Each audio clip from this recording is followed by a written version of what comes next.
السلام عليكم، ازيكم عاملين ايه؟ يا رب تكونوا كويسين وبخير وبأحسن حال يا رب العالمين. كل سنة وانتم طيبين وكل عيد وانتم طيبين وبخير وبأحسن حال وبأتم صحة يا رب. ويا رب كلنا كده نكون السنة الجاية ان شاء الله على جبل عرفات كلنا صحبة بإذن الله. ربنا يا رب يتقبل مننا صيامنا يا رب، ويتقبل مننا صالح الأعمال، ويكون عيد كده خير ودخلة خير وبشرى لكل متضايق يا رب العالمين. عايزه اقول لكم ده اللي انا وريتكم دي السفره كده بتاعه تحضيرات ليله الوقفه. انا قلت كده اجيب الفيديو او انزل الفيديو بدري شويه عشان كل مره بنزله متاخر، وطبعا بنبقى كده ايه حاسه ان احنا ملخومين شويه. فقلت انزله كده وبراحتكم بقى ايه اما تقعدوا كده بالليل مع نفسكم كده تتفرجوا عليه. ده كانت اخر حاجه في كل حاجه. انا صورت معاكم، انا خلصت معاكم التنظيفات والتلميعات وكل حاجه. طبعا لمعت بقى الخشب وعشان بقى ما اقعدش اكرر الفيديوهات كده وما تزهقوش، فانا لمعت كده مع نفسي وجبت لكم كده التاتش الاخير. ده خلاص كنت لمعت كل الشقه. انا لمعت يعني لمعتها على مرتين. مره كده من تحت كل حاجه وعميق وتنظيف عميق بقى وكده، والمره التانية تلميعه برضو على السريع كده قبل ما افرش. وده كان خلاص بقى الفاينل تاتش. خلصت الحمد لله. انا فرشه بقالي يومين، يعني النهارده الوقفه انا فرشه الحمد لله بقالي يومين، بس كنت سايبه شويه حاجات كده. فرشه السراير غيرتها امبارح بالليل لان الميه عامله معانا جلاشه. الميه ضعيفه جدا جدا جدا طول اليوم، حتى بالليل يا دوب يا دوب يعني شويه كويس. فطبعا ده بيعطلني كتير خالص. وانا كنت حابه ان انا اعمل معاكم شويه حاجات، يعني تقديمات العيد انا اللي اعملها. في العيد الصغير الكحك والبسكوت وكده بصراحه جبته جاهز، لان مجهود وانت بتبقي بتنفضي وصايمه وكده. فانا قلت ايه اعمل شويه حاجات كده، مش حاجات كتير على فكره والله، هي حاجات بسيطه بس فعلا انا حرفيا بقالي يومين في المطبخ ما بخرجش من المطبخ. لو شفت الحاجه تقولي ليه انت بقالك يومين بتعملي ايه؟ مش عارفه. الواحد بيدخل من المطبخ ما بيخرجش منه، طبعا غير بقى في تلميعات وتنظيفات واكل بيتعمل. وفي نفس الوقت صيام وحر وفرهده، فكل حاجه بتاخد وقت. فالحمد لله الحمد لله انا خلصت. انا بجد بسجل لكم صوت ومش مصدقه ان انا خلصت. لسه بس انا عملت جاتو، لسه باقي الجاتو، يعني عايزه بس لسه هقوم ازينه. فانا قلت الاول اصور الفيديو وان شاء الله هبقى اديكم كده لقطه على السريع في الفيديو الجاي ان شاء الله، لشكل البتاع التاني الجاتو التاني. انا كنت بشوف فيديوهات كتير بيعملوا الشوكولاته في البيت. بصراحه انا حبيت ان انا آه، يعني ايه اغامر واعمل الشوكولاته في البيت. جبت اللي هو 2 دريم بالحليب وبيضه. بس البيضه ايه مش عارفه بتتكتل معايا وما بتسحش كويس. مش عارفه بقى هو الغلط مني، بعمل حاجه غلط. بس اللي هي السودة او قصدي اللي بالحليب كويسه جدا وساحت كويس جدا زي ما انتم شايفين. بس البيضة كتلت مني وزهقتني جدا جدا. وحتى جيت ان انا اسيحها احطها على وش السابليه اللي انا هوريهولكوا الوقت برضو ما ساحتش مني كويس. كان عندي نوع كنت جايباه اللي هو بيبقى القالب كبير وبتجيبيه من عند مستلزمات الحلواني مثلا ب10 ب15 كده قطع. ده ساح كويس جدا وعمل معايا السابليه حلو قوي. فمش عارفه هو المشكله في النوع ده ولا انا عندي المشكله من عندي، مش عارفه. رغم ان ماركة دريم كويسة، يعني المفروض كويسة ونظيفة. انا كنت بجيب سما، بس ما لقيتش سما بالحليب. بجيب سما عادي فما لقيتش سما بالحليب فجبت دريم. هي دريم اغلى شوية من سما بحوالي 10 جنيه. فانا بصراحه جايباهم من زمان وبحوش فيهم من زمان لان عايزه اعمل الفكره دي. زي ما انت شفت عملت الاشكال وما حبيتش ان انا احشي المكسرات في النص. لا انا خلطت المكسرات كلها كده مع بعضها عشان عايزه كل اللي يقطم قطمه تلاقي فيها مكسرات مش في النص بس. عشان ما اعملش الحركه اللي انت اقطم كده لحد ما الاقي الشوكولاته المكسرات واقوم سايبه الجزء التاني. لا انا عايزه ايه يبقى كل الشوكولاته كده فيها. عامل معايا كميه حلوه. بس على فكره مش ما استخدمتش قلابين، لا ده انا استخدمت القالب اللي بالحليب بس، ومكعبين من الشوكولاته البيضاء لانها زي ما قلت لكم ما صحتش معايا كويس. انا قلت اجرب بس منها 2 الاول، يعني المكعبين بس عملوا معايا شويه البيض دول بس، لكن غير كده ده القالب اللي هو بالحليب. الورق ده كان عندي من شوكولاته. انا كنت عارفه ان انا هعمل الفكره دي. فما كنت في العيد الصغير كنت شاريه شوكولاته. فكنت اما باكل يعني بقوم عاينه الورقه بتاعته انا والعيال. ده عارفينها بتاعت اعياد الميلاد. دي نفس القشره بتاعت الشوكولاته. انا بصراحه ما عرفتش انا اجيب غلاف للشوكولاتات منين. فكنت شايفة فيديو مستخدمة البتاع ده فجبته. جبت كام واحدة كده وغلفت بهم الشوكولاتة. خلصوا وكانش بقى مش عارف لسه انزل وكده، وكان لسه شوية شوكولاتة، وخصوصا ان فرع الشوكولا ده غلبني، وطلع على فكرة ان هو شكله حلو ويتحط على الكيكات وكده، بس مش يتغلف صعب. فكان عندي الورق السلوفان ده كنت جايباه عشان اعمل بوكيه، فبتبقى عندي فعملت بيه الشوكولاتات الباقيه. ده طبرات بقى منزلاها من على بنترست.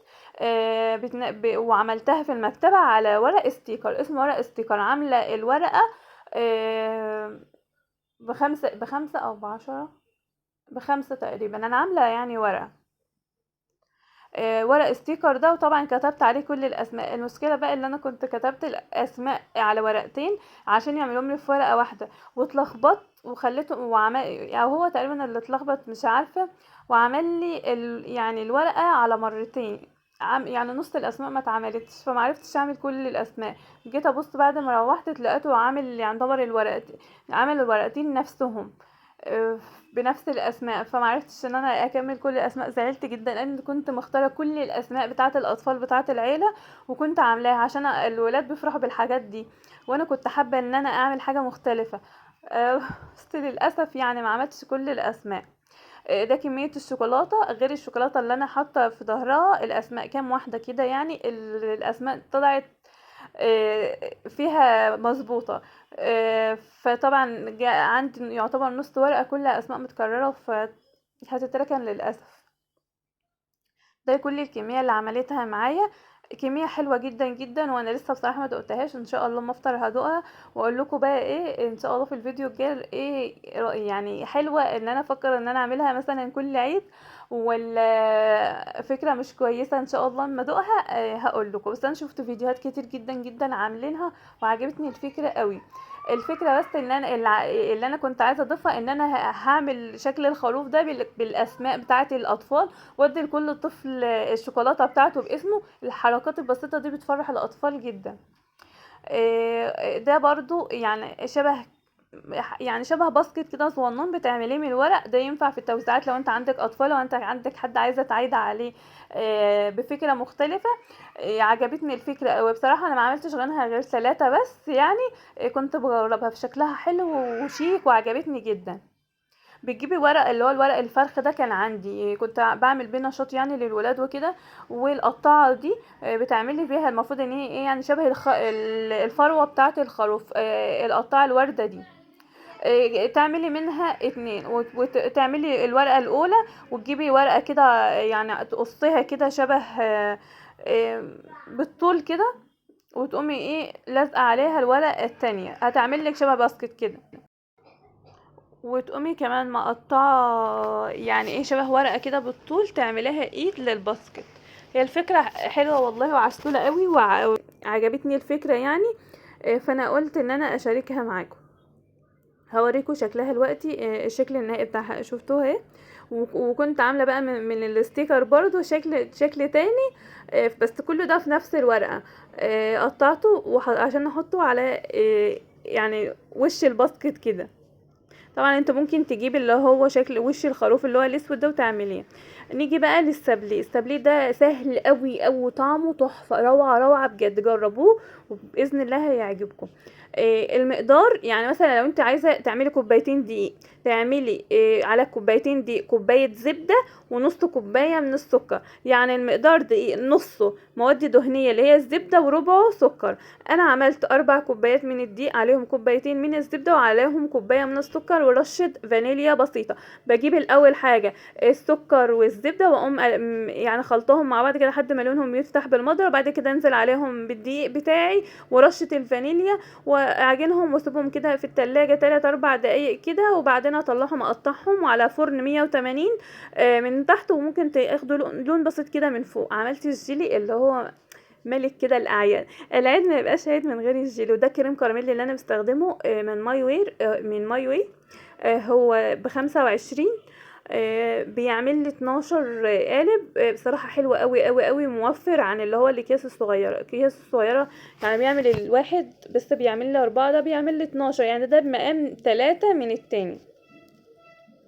واسمع ان برضو يعني كريم كراميل الصغنون ده بقى غالي بصراحه، ما عدتش بجيبه انا من ساعه ما جربت دوت، لقيته بيدي معايا كميه حلوه وتمنه معقول، فبدات ان انا يعني ايه اجيبه. نعمل بقى مع بعض الجيلي.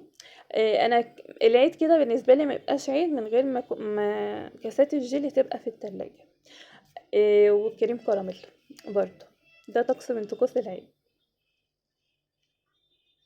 قلت بقى احط الشوكولاته بتاعتي في البولون. انا جايبه يعني بسكوتات، بس حاجات بسيطه قوي يعني حاجات بسيطه قوي. والشوكولاته اللي انا عاملاها ده الجاتو انا عاملاه، بس بصراحه ما صورتوش، كانش فيه اي وقت، بس هو ريحته فظيعه.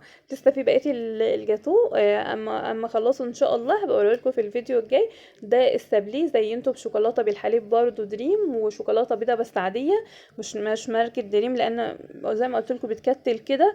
والكريم كراميل. وده السفرة بتاعة العيد والتقديمات بتاعة العيد. يا رب يكون الفيديو عجبكم. و يعني هو مش استفادة، هو مشاركة. وده شكل الباسكت. شوفوا شكله عسل ازاي. ممكن تكتبوا عليه الاسماء وتحطوا في اي نوع شوكولاتات. لو انتوا بتعيدوا تحطوا العيدية. شكله حلو جدا ومش مكلف، يعني انا جربته لانه بحاجات يعني عندي من البيت، مش هشتري حاجة. ده شكل السابليه بعد ما زينته.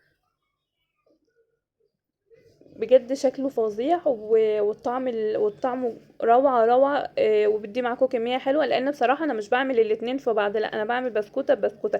بتخنها شوية صغيرين عشان تبقى ماسكة نفسها كده، وبعملها اخف واحسن. وكده يكون الفيديو بتاعنا انتهى. كل سنة وانتم طيبين وبعد الايام.